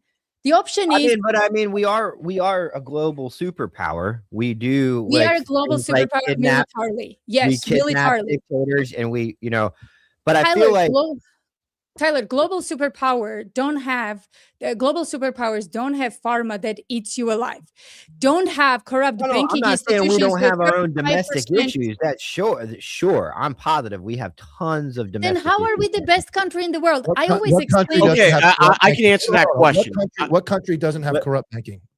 Tell me where I go. That's China. Thank you. Where do I go? What do you mean? Oh, I couldn't hear. What country doesn't have a corrupt banking system or some type of corruption in their government? Where is the perfect country that has none of that? Because America's the worst. There is no perfect country. It's to a degree. Okay. It's to a degree. There is no perfect country. China better? China is not better, but Switzerland is better. Germany used to be better. I'm sorry, but Germany used to be better. I'm pretty sure Mike and Jimmy can go take over Switzerland. If we are going to. Okay, guys, we can't just do you have your cake and eat it too. If we're gonna do comparison, then I'm giving you countries that are better. Absolutely. Okay, great. No minorities, all white, blue-eyed people. Switzerland is great. That's what it is. You have to pay money. Not just Switzerland. I will give you another example. I will give you another example. You know what's better and freer? Country of Georgia, where I come from. Okay. So two. Absolutely. So medical services, God forbid anyone experience this. My mom had cancer. She didn't even have to bother about anything. Everything was paid for immediately. She had the best, smoothest freaking procedure as you can have through cancer. That's one. Banking industry. Banking industry. Economy. Are we talking about that or not? You just asked me who's better. Yeah, you just asked me. White country of Switzerland. I just have a general question. I'm going to be the voice for the chat. Yeah. I'm going to be a voice for the chat. Why do you stay in the United States over Georgia? Very simple. I explain this a lot. So when we talk about the best country for who, it is very subjective. So I can say objectively, no. I can say objectively that best country in the world, I would say probably still some of the European countries are the best set up countries in the world. That's why they're the happiest. And they have, a year of maternity leave paid and all that. And a half a year of paternity leave and stuff like that, which is allows you to stay with your baby without. Sweden, for example. My friend lives in Okay, Sweden. first of all, Yeah. trying to make the argument that any of the countries that have a population that is not nearly as diverse and certainly not even in the tenths of percentile of the same amount of people is a specious argument. We got to stop right there. If you're going to judge the United States, you need to judge the United States for what it is, not what you'd like it to be with a tenth of the population. Number one. I'm not Number sure two. what you're asking. You just asked me to No, judge no, the no, no. United States. You're talking about what countries were better. Okay. Yeah. You You asked me. cannot say, oh, well, Sweden is better because of this, this, and this, without addressing the core demographics of just basic, like how many people live there. Dude, like people that live in France can drive to Germany. They don't understand how big this country again, is. now you're asking for a different thing. Now you're asking No. me to divide. You brought up the argument. I'm staying on point. Okay. Very simple. So you first asked me to name countries that have a better setup where people are happier. I just did. I gave you, other than Switzerland, I actually gave you an countries that are Sweden is 80% ethnic. I just gave you of the country. I just gave you an example of Georgia, which is an ex-Soviet country, and by any means it should But be a in country that you but don't it's even not. want to be at anymore. That's not true. Who said that? I own a Well, I property know you like there. to spend the summers there, but I believe that's because you have way more opportunity here, and That's you just not don't want to true. say that. So very simple. I'll Is the explain. weather better? No, here? it's Florida's not awesome. the weather. So if you want to hear, I can talk actually. And this is awesome. Elizabeth, because, I will say that I've only talked a couple times. You've talked about 85% of this, so we're asking. I mean, you questions. can go on. We're asking questions, so a general, like a more generalized reason, and now we're getting to it. So I appreciate you now, Yes. like kind of like, okay, go ahead. So, number one, my life didn't get better in the US. It was exactly what it was always. I have a great setup in Georgia. I have a great setup in here. My Georgian friends always ask me why I don't go back. When I go back, I always say that, most Americans, guys, can't afford what you afford. This tiny little country of Georgia that can afford a luxury gym, travels more, and, at like 21 owns a house. Like, how is that fair? I always say. And my friends answer, well, why don't you come back to Georgia and live here? Very simple. I don't align with culture there. Very simple. So is American culture better? No. Is it worse? No. Here is my explanation. It's just better for you, but you tell exactly. people it's not better for them. That's it. So again, my But on mom. the flip side, my if I was mom. trying Hold to, on. you can't sit there and lecture 162 live viewers on how America's not better, but you're like, but it's better for me. But it's not better for you. Again, I don't think you want to understand my point. So my mom I was do. here. Really My do. mom was here for 6 months. Culturally different is not better or worse. Culturally different. Please understand. So Okay, Dubai is great. Can I live in Dubai? No, because I can't stand Muslim culture. Period. This is what I mean. So here's the thing. Culturally different is not better or worse. It's just different. So you can't claim that you're better than Dubai people, somehow level up or something, or you're worse. You can't claim that. Or Dubai cannot claim that, oh, you know what, culturally we're better than US. Like, who's to say? So my argument here is very simple. When my mom was here, she couldn't last more than 6 months. She jetted out because she's very Georgian cultured woman. She likes culture there. She's happy. She loves whatever. I was never part of that culture. I never, how do I say this, assimilated with Georgian culture.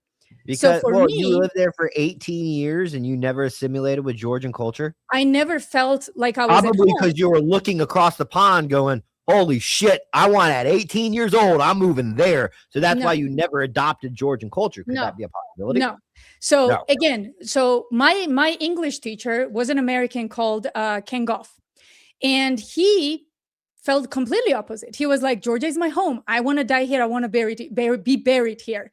And it's funny how that works, because you would think, well, how is that American who's like super well off in the US in New York came to Georgia and wants to marry a Georgian woman and stay and die here? Then what you gonna say, Tyler? Is it because Georgia has way more opportunities than US? No, because he freaking liked the culture. And in fact, I'm going to a Supra in a month from now who's a typical American, really well off, who implemented this. I'm not going to go into what Supra is, but implemented this Georgian cultural element in North Carolina. And he always says, Georgia is the answer. This is the best country in the world, American. So what do you say to that American? He's lying too. No, he doesn't. I Because think that why I you- came well, I here. think you're big on analytics and data, I'm sure, because you actually Yeah. report your independent journalism. So I would like to know, and I know you do not have them, but I would like to know the amount of people that Mhm. have generally visas for Georgia and America. That's it. Yeah. There's got to be tens of thousands, hundreds of Well, thousands, maybe. number people. one, Georgia is a And 3 I want million to know where country, they're tiny predominantly little live, country. because So your English teacher is the one person that made. not the he's one from person. America. So it's kind of like saying, like, I don't want to live in America. I want to live in Georgia because it's like a vacation spot. Like, no, he lives there. He wants to be buried there. He's quote, not mine. So anyway, now you're arguing that, oh my gosh, how can American want to live in Georgia? See, that's the illusion of like America is the best country. You can believe that if you want, but you just asked me why I moved here. I gave you an honest answer. It's not economy. It is not opportunity. It is the culture. For me, and you're not going to like what it is. You're not going to like if I explain that better, because that's going to completely like derail your understanding of how things No, work. I don't think it is. We talk about countries that we'd love to go to all the time. Mike talks about wanting to go live in. Go is different. Valley. Live is different. Valley. Go is Yeah. different. I've been in a ton of countries. No, I've been no. everywhere Mike in talks Europe. about wanting to podcast from there, live a Move to life of Valley. luxury. Where? Valley. Valley. Bali. Okay, Mhm. why would you want to go to Bali if US is so great? Hmm? Because it's cheaper.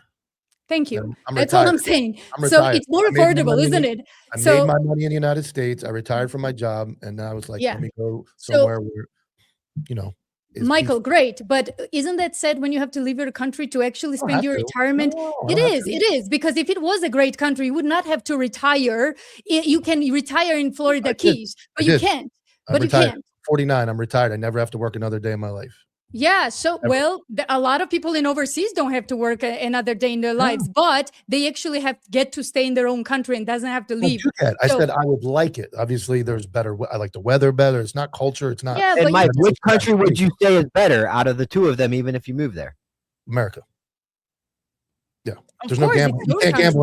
country. You can't gamble in I Valley. think There's no that you casinos. think American pride, Elizabeth. I think that you think American pride is brainwashed. You think, oh, all these guys that are proud to be No, Americans are brainwashed. No, I think American exceptionalism is brainwashed, but American pride can never be brainwashed. So here's what here's how I understand it. No matter how your country is, you should love your country more than anything. That's how I understand it. Even if it was a shithole, it's your freaking country. If you chose it to be yours, then you have to love it no matter what. Okay, that's number one. Say that in moon landing units. Yeah.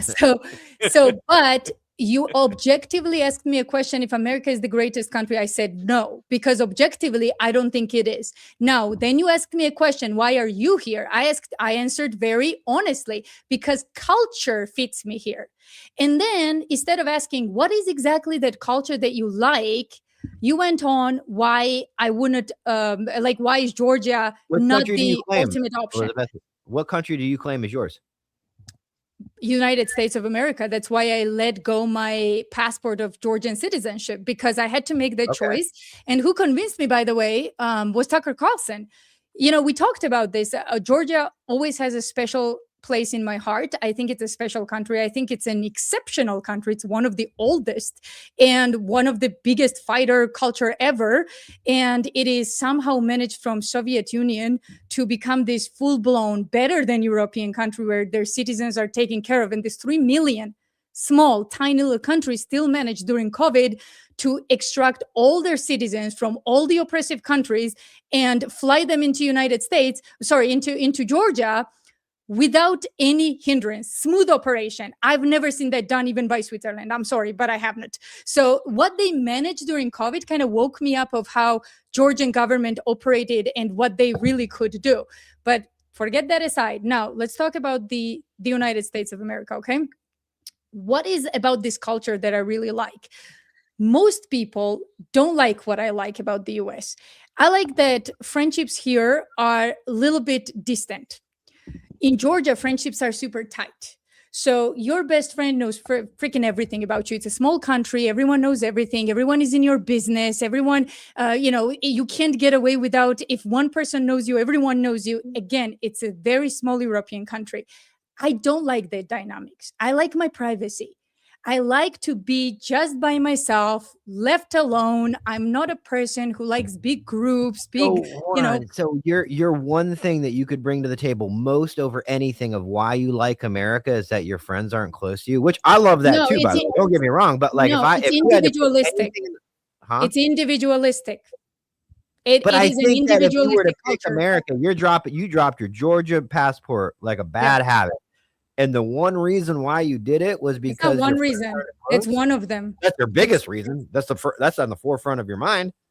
You Absolutely, can't think, one I of left one it of for the. opportunity. I left it for anything else. You want to Well, say that I your feel like you friends really are- want me to. I feel like you really want me to say I came for opportunity. If you want to lie, I can lie. I mean, what do you want me No, to I say? don't want you to say it, but I feel like it's So let me tell you ridiculous when something. you My say, my America's great. I dropped my passport my visa, my citizenship to my No. home country because I like my best friends not knowing everying about me. Like, that's absurd. You're No, not going to that's convince not. anybody why America. You got to come up Okay. with something better. Okay, so again, well, you know what's funny? If you go to Georgia, I kind of understand what I mean, but without that, it's really hard to explain to you.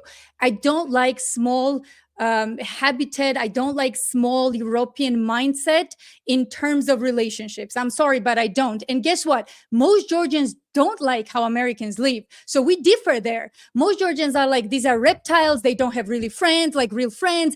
They never stand up for each other. They don't have an identity. That's most Georgians and how they understand Americans. I don't understand that way. I think Americans are very individualistic. They can get through, they can group together alongside ideas, but they really have hard time standing together for bigger cause. And that was not like that always, but now we see that that's true. So what's acceptable for Georgians is not acceptable in America, and the opposite. My cultural understanding of what I didn't like in Georgia is what I actually enjoy in the US. That's number one. Number two, the magnitude of power in the United States in terms of being a superpower. That's two different things of country being the greatest country and being a superpower. China is a superpower too. Is it the greatest country in the world? Of course not. So what I liked about the United States is its potential to be one of the best countries in the world. And you know what convinced me that potential was legit good to fight for? It was President Kennedy.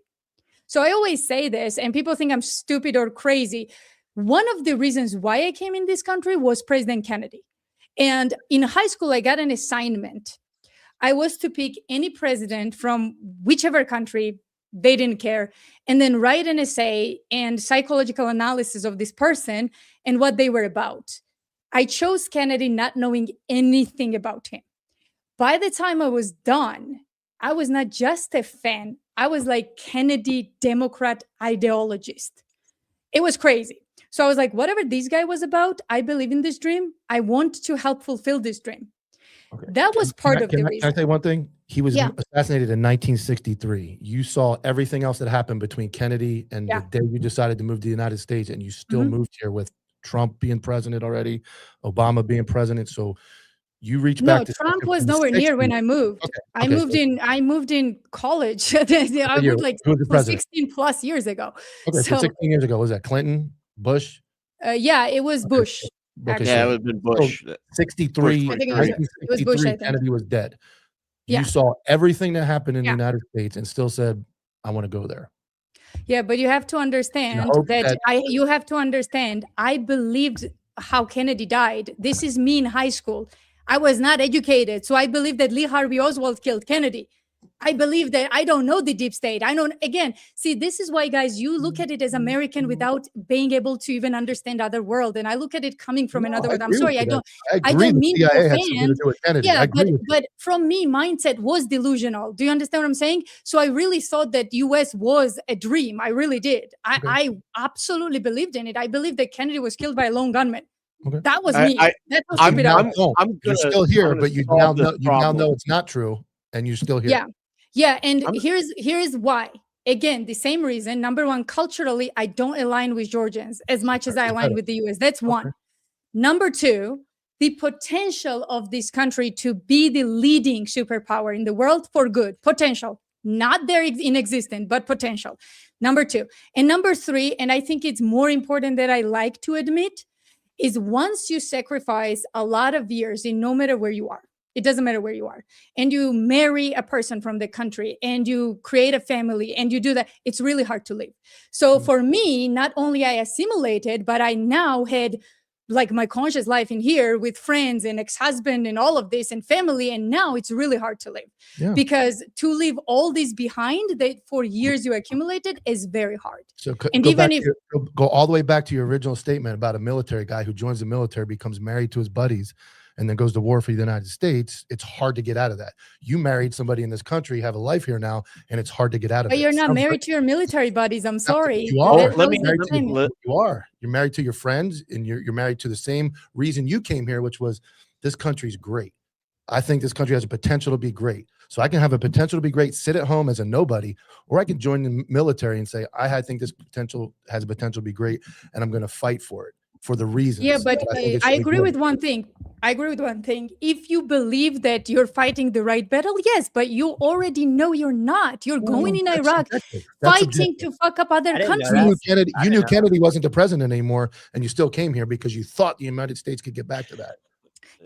No, I didn't think. I thought it was that. I think I thought think it was what- that.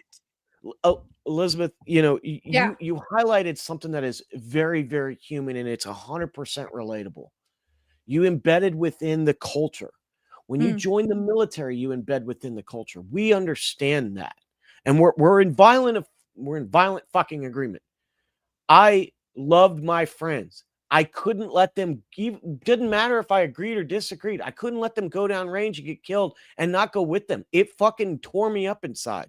So when you stay here within the United States, because you're like, I know what it could be, and I care about these people here, even if I don't agree with everything else, I'll still do this.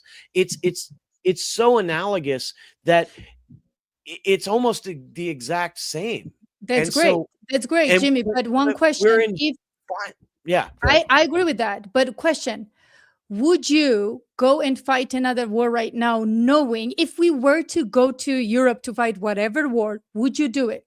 Yes or no? If you told me that Josh Madden and Keith Fiskus and Greg Rundell and Mike Schoolcraft and Greg Leach were going, I would go with them to hell. There is no stopping me. That's great. So if I see that the United States has not changed at all, like let's say it became, well, it is, I always say it is the biggest terrorist of the world as for now, but the reason I still fight and do what I do, which is, by the way, very, very dangerous job in what I do as a journalist. I agree. But, No, but nobody's if, taking that away from you. yeah, so if I see that the United States has zero possibility to ever become that superpower that it was meant to be, then I will have no problem off- leaving the United States. Based That's- off of your assumptions, kind of based a- off of your Yeah, that's kind of. a You know what cop-out. she's talking about? Did you ever see the movie Gladiator? Yeah, Russell Crowe. There was a dream that was Rome. yeah, That's what you're talking about. yeah, I The agree. United States that But you Rome want, is that, gone, by the and way, then we what? want is a dream, and we're still chasing that. And we're getting, I mean, the whole thing that really bothers me is that the four of us are having this like circular firing Mhm. squad, when the reality is that the people that are above all of us are the fucking problem. It's not the four I of us agree with sitting in the- that. and I not agree the with that. 100 people in the chat. it's not people the that heart. want It's us not the heart of America. It's the puppeteers up there, and Yeah, the heart exactly. of America would do. The heart of America would jump on a ship and go to war for our country. It just, for some reason, it takes about 15 years when you're 35 to go, oh, it's all bullshit. Yeah, That's, Yeah. I mean, and that's the problem. But that's a young person problem everywhere. I mean, like, any country, anywhere, you are retarded at 19 years old based on I'm sure there's some countries out there where their youth are way more educated and stuff like that. Yeah. And we wash our kids' brains with TikTok and shit like that. agree. I mean, look at the But- Chinese Communist Party. We're not even we aren't even shit on the spectrum compared to what the Chinese Communist Party does to their children. yeah. So, So I mean, we agree on most things, as I Yeah, we do. understand. But the problem is the U.S. is on a course of decline, and that's why we are all here, because we kind of recognize it. And I don't have a solution other than basic stuff, like, for example, stop lobbying. Stop lobbying, not only foreign lobbying, but domestic lobbying. Stop lobbying. That's something that you Mike know- can get behind 100% because it affects law enforcement all the Oh, yeah, fucking but time. it's both sides of the government. So when you say the United States, obviously the United States is divided by two major parties. And then that just it continues to break down and break down where you can talk about this for 7 years. We could be here with the same argument. The bottom line is you're here, right? You're here by choice. You're here with a dream that it's going to get XYZ. The same Oh, reason I that have guys no go to the dream military. anymore, Michael. I have Okay, no then- dream. then- That's then it gone. sounds like it's time to go. It's time to go. That's If you have gone. a dream that the United States Yeah. is going to get better, why stay? Just Or like your the kid that personal joins the dream. military. Just like the kid No. that Like joins your- the military. Why No, stay? I don't know if it's gonna get better. That's my point. I don't know. You It just is. have- It is. So your argument is, as long as you have the idea that it might, Yeah. you're here. Exactly. Just like the Exactly. As military. long I as joined the military because it might get better, so I'm not leaving. I'm not leaving. I'm not leaving. Same thing. I Same do. thing. Yeah. I thought you were living to Bali.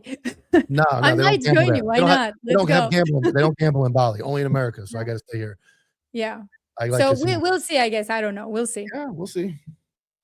Well, I mean, a couple of people asked some questions, and Yeah. I just, kind of off subject, but I know we can once I ask this question, all of us could go down the rabbit hole for Oh forever. no. Do you believe the moon landing happened? Oh God. Oh, Choose your no, fighter, I Elizabeth. don't Honestly, if actually. it's something like you're like, hey, to be honest with you, I've never really thought about it. This is just my opinion. That's totally fine Yeah. too. None of us are really educated. Jimmy's kind of educated on the topic. He thinks Yeah. it did happen. Me and Mike just use common sense and our human brain, and we can tell Yeah. it didn't happen. Fuck So- you, dude.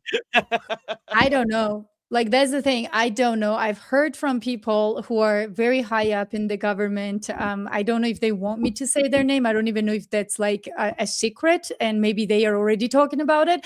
But I've heard that it was all faked. But again, as a journalist, I never dived into that rabbit hole. I don't know. Makes sense that it was faked, but I don't know. Okay. What do you guys think? I think it's Uh, fake.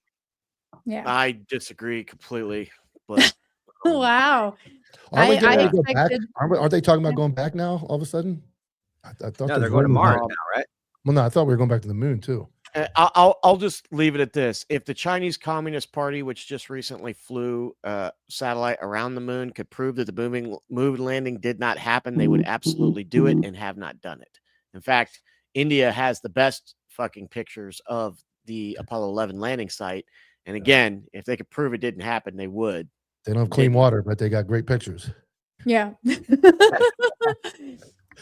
Okay. That's fun.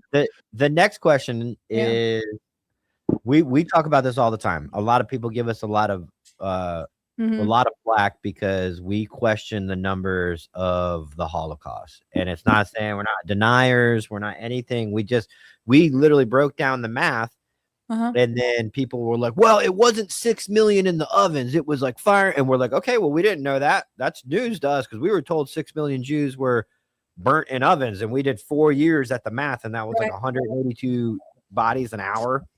That I can say for like sure, as far as my research goes. Again, as far as my research goes, 6 million is a bogus, stupid number. What is your number? I don't have any exact number, because here's what people don't get. A lot of people who got killed are not even in the lists. Okay, so which Jews are we talking about? There are Jews that were liberated by Soviet Union. Where are these Jews? Where did they die during the transit? Did they not? I don't know. So real number, I don't know. But 6 million is nowhere near the number that Hitler either killed, burned, or gassed. How about that?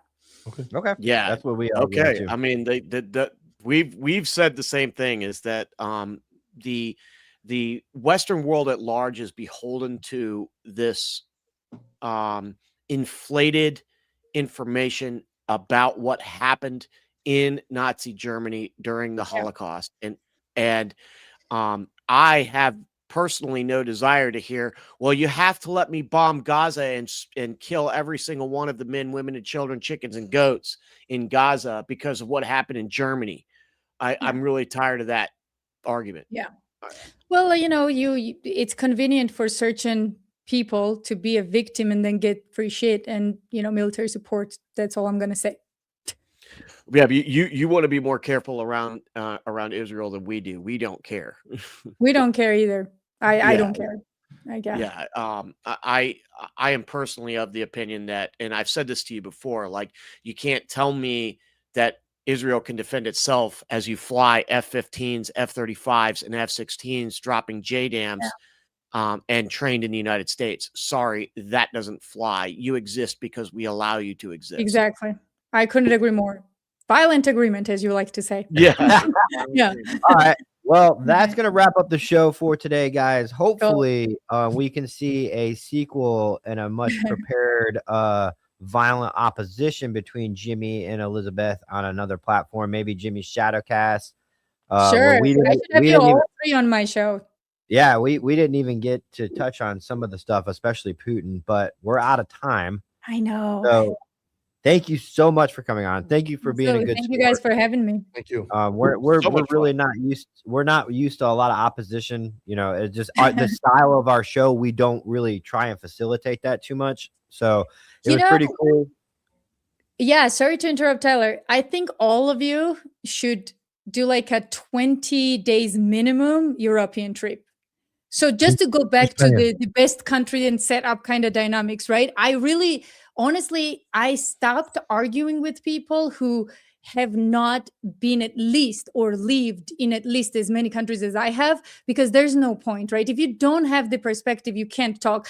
When I was like 15, I would not argue that, one country was better that I didn't know shit. But now I have the right to argue just because I've been in so many countries, including Asia. Like people just don't understand how hard it is. Yeah. Singapore, Hong Kong, Thailand, Malaysia, Sri Lanka, Japan, Korea, China, India, Abu Dhabi, Mumbai, Kuwait, Iraq, Saudi Arabia, Afghanistan. Deployments, right? Military. Yeah, deployments, which is very restricted, and not even, you can't assimilate with a culture like that. But almost every single one of them, except for, I think you said Kuwait, I have not been there. Rest of it, yes, we can talk all day long. But just the 20 days. Take 20 days. Cruise port, as long as the cruise ship can get them there, that's what Mike goes. I actually, you know what? I mean, why don't we just follow the path of the 82nd Airborne through Europe? That'd be fun. I actually have a large family in Greece that I talk to regularly and through Facebook. And dude, that would be awesome, actually. Yeah, you guys should go. They're all from Crete, down the south. So do like 20-day assimilation tour. Right. Tyler, you're invited to Georgia anytime. Anti-hero 20-day tour. Dude, that'd be dope. Thank you, guys. Thanks for the great idea, Elizabeth. Thank you. All right, guys. You guys take care. Thanks for everybody for joining the chats. Go follow Elizabeth. We had the banner scrolling at the bottom. Where can they find you, Elizabeth? X is good, and it's I'm Elizabeth Lane on X. Everything else was taken. Okay, so I'm Elizabeth Lane on X, The Real Journalist on Instagram, and the Elizabeth Lane Show on YouTube, correct? Yes. Awesome. Thank you so much for joining us. Later, dudes.